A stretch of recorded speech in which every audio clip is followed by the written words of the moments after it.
Hey everybody, Suzanne here with caregiverhaven.com and welcome to our Q&A today. We're going to talk about some really tough questions, and the first one is about setting boundaries. So here's the scenario. My parents feel that they're right all the time, but their thinking sometimes makes no sense. And if I try to talk to them logically, like not giving money over the phone, they start yelling at me.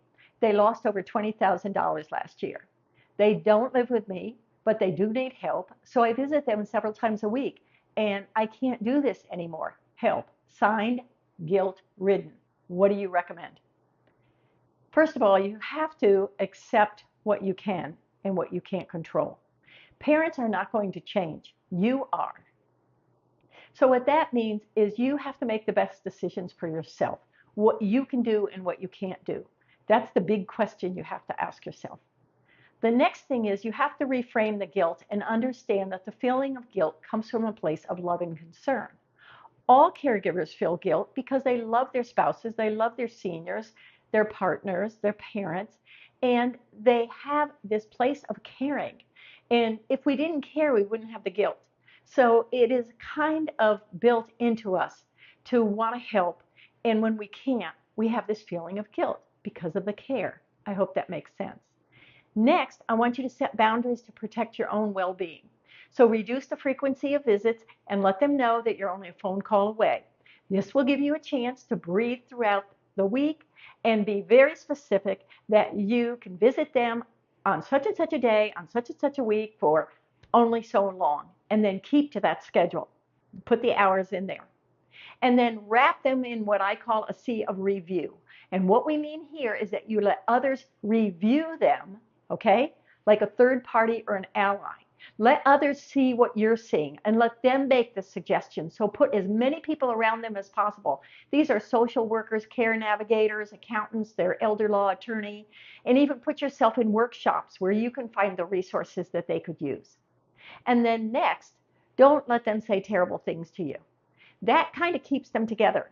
Some people live and thrive off this. The enemy of my enemy is my friend. So they find one child or one person to pick on all the time, and that brings them closer. That's part of their relationship. Take them out of that equation.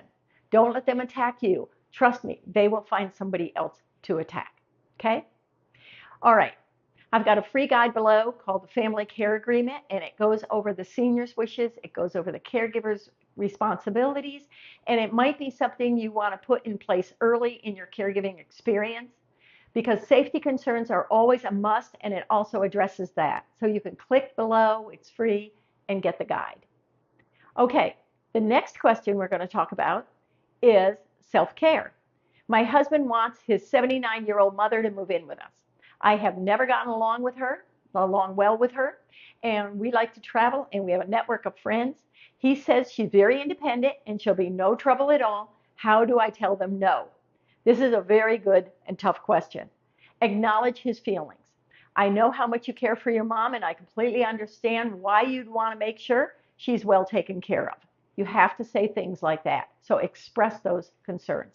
And then express your own feelings clearly. You could say something like, I've been thinking a lot about this. I'm concerned about how it might impact our family life. I'm worried that if your mom moves in with us, she could create stress for our relationships or our relationship. And then acknowledge the tensions that you've had with her in the past. I know that we haven't always gotten along before, and I'm afraid that if she moves in, these tensions might get worse, which wouldn't be good for her, for you, or for me, or for us. So acknowledge that. And then present alternatives. If she's independent and needs no care, why does she even need to move in with you? Perhaps she can't afford her home anymore.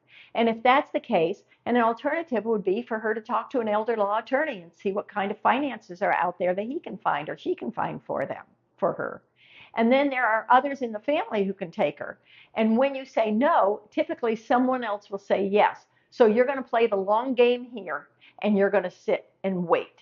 And then senior centers, living communities have social activities, professional help that you can look for. And then hiring in-home care for her if she does need extra assistance and she's not that all independent. And then offer finances if you can to maybe get her the care she needs so she can stay in her home. These are all tough decisions, but there are options out there, and you can always call a care navigator who is not emotionally involved. But the most important thing here is to stick to your first decision. Do not be swayed. Remember, no is a complete sentence. It's better to say maybe, I'm sorry, it's just not a good fit. You've given your reasons, and if he continues to insist, sometimes you just have to say, what reason can I give you that you will accept? And you will say, hey, that's a really good reason. Okay, I get it now. Just ask him that and see if he comes up with an answer. Most of the time they don't. So just stick with no. So I have below a whole webinar on saying no. When don't say yes when you really mean no.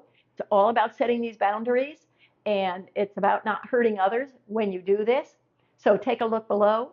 It's got the link there, and if you have any questions, you can always write me at Suzanne at caregiverhaven.com. Take care. We'll talk soon. Bye-bye.